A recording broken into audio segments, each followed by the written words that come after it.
Good morning, and welcome to Coolin's Morning Inspirations.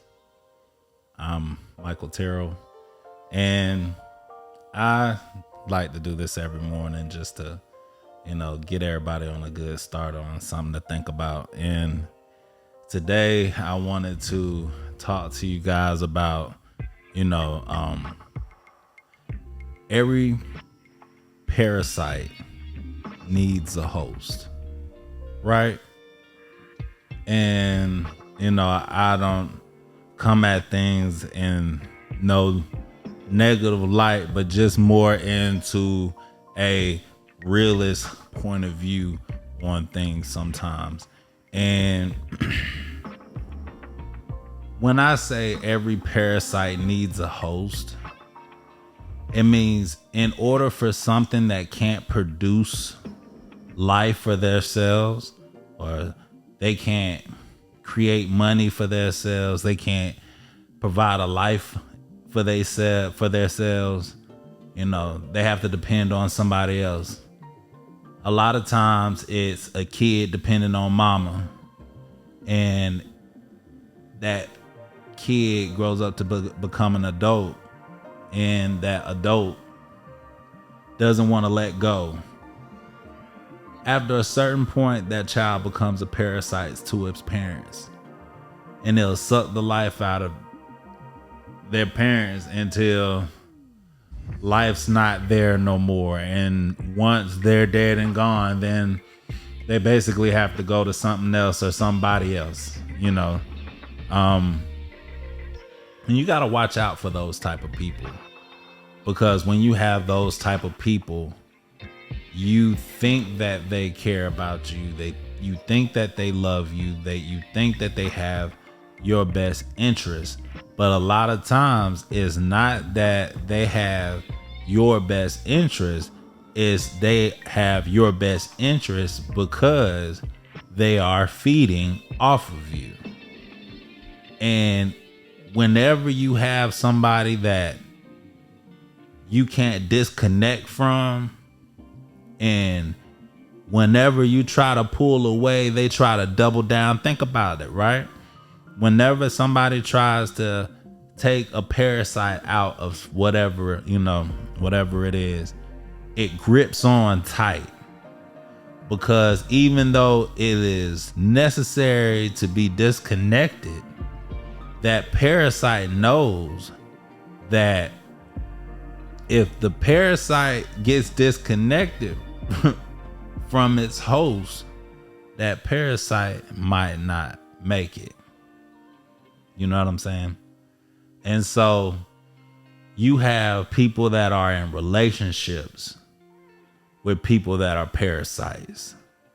You have people that, if you're a people manager at a job, and you have somebody that you need to get rid of, but a lot of times they'll sit around and try to still be, a part of, whatever you got going on, and make it like they're here to support any and everything that you got going on. But in all actuality, all they're trying to do is do just enough to make sure that you can stay afloat so you can support, in a business aspect, right? People that don't come to work on time, but they know that you're a nice boss, so you're not going to do nothing about it.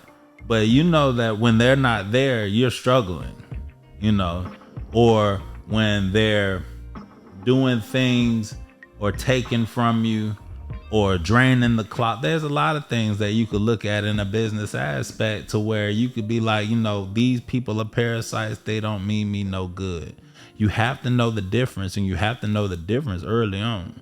When you in a relationship with somebody, when that person act like they can't work or give you advice or give you structure or give you peace or give you whatever it is that you want to say, like if that person, like if you have a stay-at-home wife and she can't provide structure and comfort at home, or if you got a man that's supposed to be always working, but he's always playing 2K.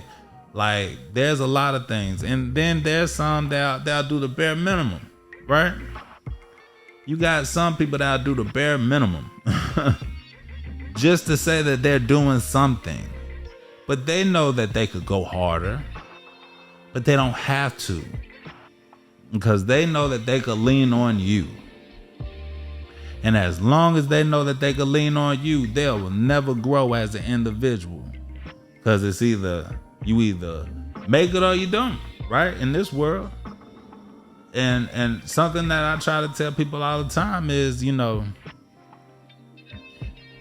I know this world can be a better place, but until then, you have to learn how to adapt to your environments. And a lot of times what people try to do to adapt to their environment is find a healthy host and hold on to them for dear life. And when they can become something other than a parasite, a lot of times they'll detach from you and move on to the next. Or say they drain you out, feel that you have nothing else to give them, and then move on to the next. And like I said, this isn't just in one thing. This is in relationships. This is in your job.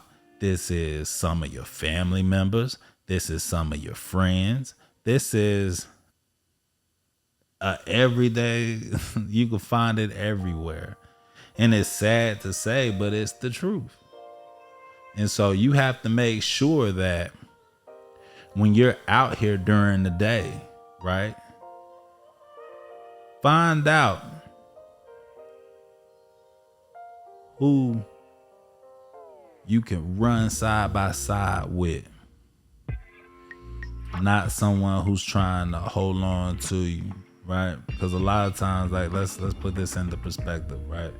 If you was running away from somebody, you would be cool if you died because you had to tote your kids or something, right? So that's a little bit understandable.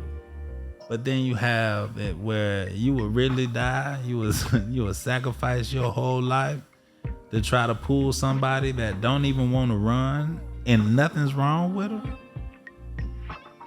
They just depend on you to pull them. And you know that death is behind you, right? That's crazy. And that's like in real life, really. You don't want nobody that's draining you dry. Because at the end of the day, once you're dry, I promise you, they're not there. They're going to be gone. And then that's when the anger really settles in. Now you're really mad. So, before all that, it's easy just to recognize these things early. And once you recognize these things, play on it. Don't wait around. Don't think things are going to get better. Of course, don't do nothing prematurely.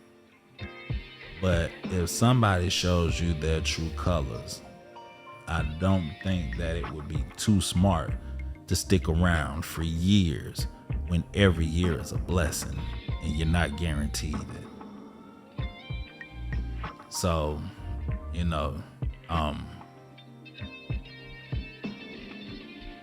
learn, love and laugh, man. That's what I say all the time.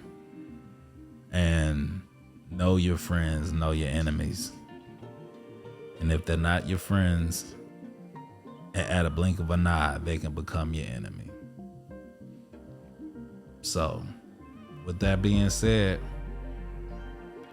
thank you for listening to Coolness Morning Inspirations. I'm out.